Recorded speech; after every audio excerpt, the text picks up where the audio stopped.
Hi everyone, how are you doing? Welcome to my channel. My name is Laura. Sorry I disappeared. I'm not going to be very active until the summer because I have my finals of the second semester on May and real life kind of get in the way too. But we're here now. I'm going to be talking about 5 books that are great if you just feel like something a bit more heartbreaking than usual.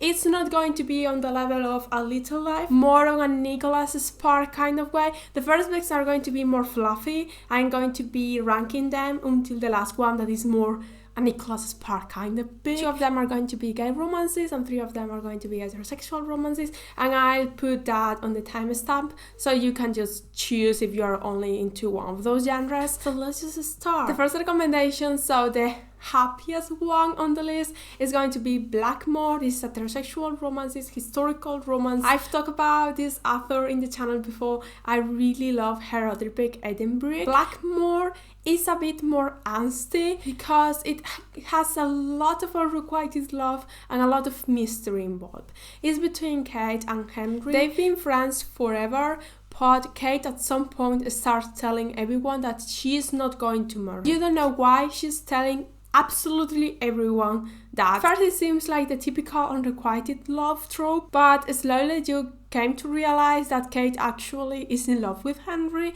but for some reason she's determined to not be with him and to not be with absolutely anyone.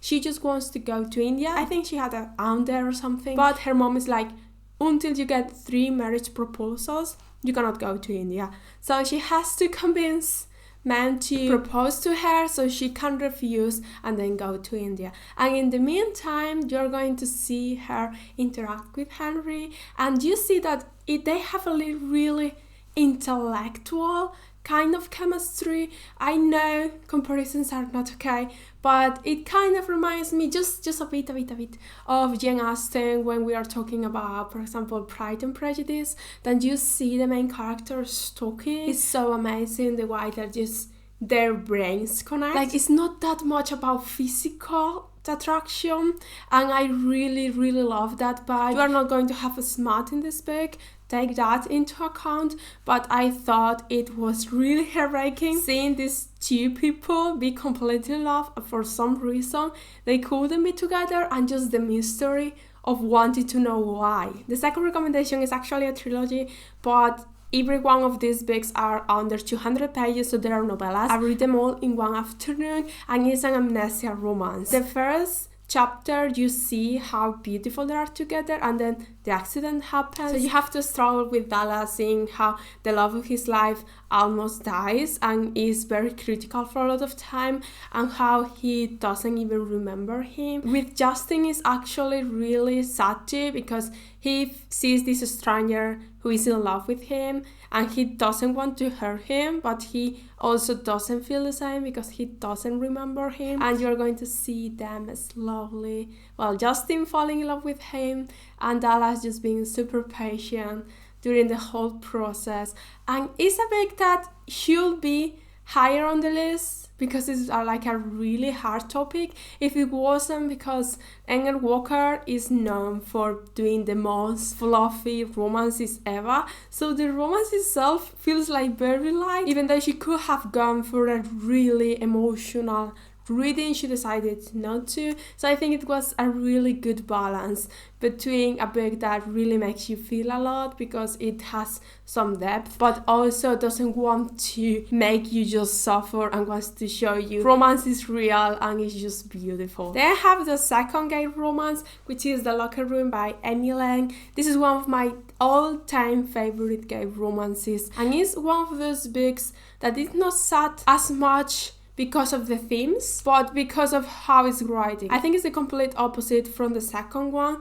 In fact, if it was just for how it made me feel, this should be the last one on the ranking, because it's a writing that just makes me so emotional that every single thing they are feeling, I'm suffering with them.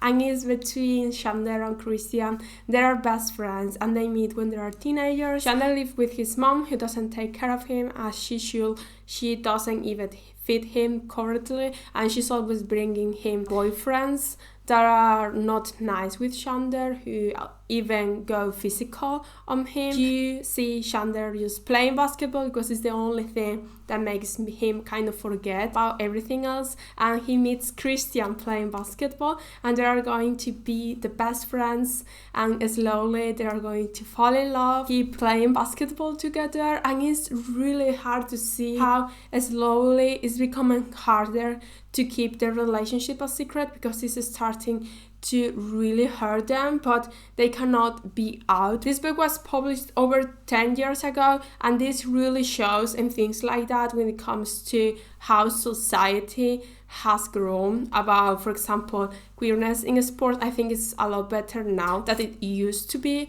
So you really see that they either are out or they are playing basketball. They cannot choose both of them. The only problem this book may have for you is the ending is not 100% close. I was okay with it the first time I read it. I thought it has the right amount of angst for how angsty the book was. The fourth one is the most popular one of this list, and it's been there 13.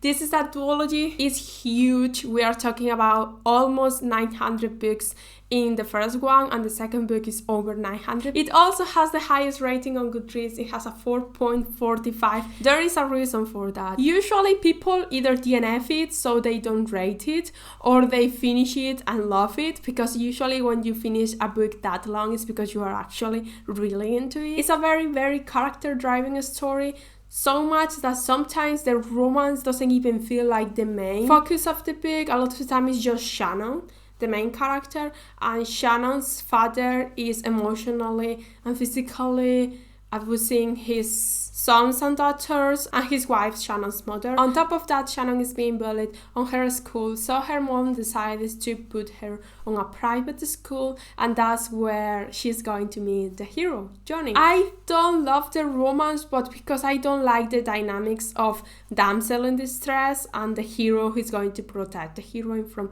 absolutely everything. Like, I like my dynamics to be more equal, but that doesn't mean I didn't enjoy this book, because I think if you're really into a book that is about the story, about the characters, and just enjoy or suffer every single thing more than being into the romance. I think even if you are like me, I really like Shannon and Johnny, but they are not the dynamics I would go for. They are still so beautiful that you cannot stop reading this book. I remember the second one, Keeper 13, is still one of my all-time favorite books. I didn't want that book to end. If you want a book that you just want to lose yourself in, and it's going to be streaming along and it's going to have a lot of things that maybe you don't need, but you are going to be so in love with every single character, because if the author is good at something, it's making very different characters and still make them all feel real. It's also the most slow burn romance I've ever read, and I've read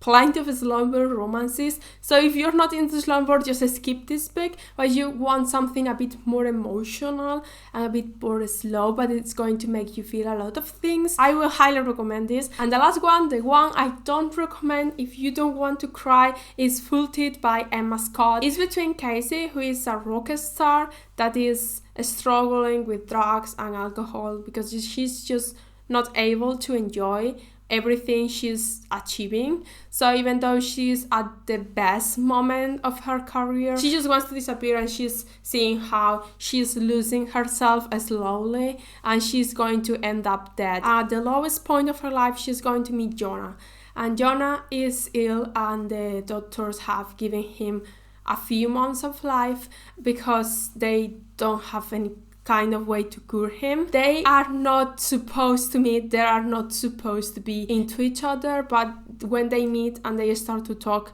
and they realize they are exactly what the other needs. I'm a very positive person, so I took it like, okay, the fact that they meet is really lucky because at least they get to know each other. But at the same time, it's heartbreaking to meet the love of your life and see that he's going to die. So you have a limit amount of moments with him left. If you don't want something as heartbreaking but still sad, I will highly recommend check out the author of this book, Emma Scott, because all her books have some kind of topics that are hard, but not all of them are as hard as this one. And those were the 5 recommendations. I hope you enjoy them if you decided to give them a try. I think the first ones are safe, but the other ones, please keep in mind that they may have some sensitive topics for you. If you want more information, you can always send me a message in Goodreads. I will prefer answering like spoiler things on Goodreads so I don't spoil anyone on the comments. And that's it for the video. I hope you enjoy it. You can like and subscribe, and hopefully I see you soon in another one.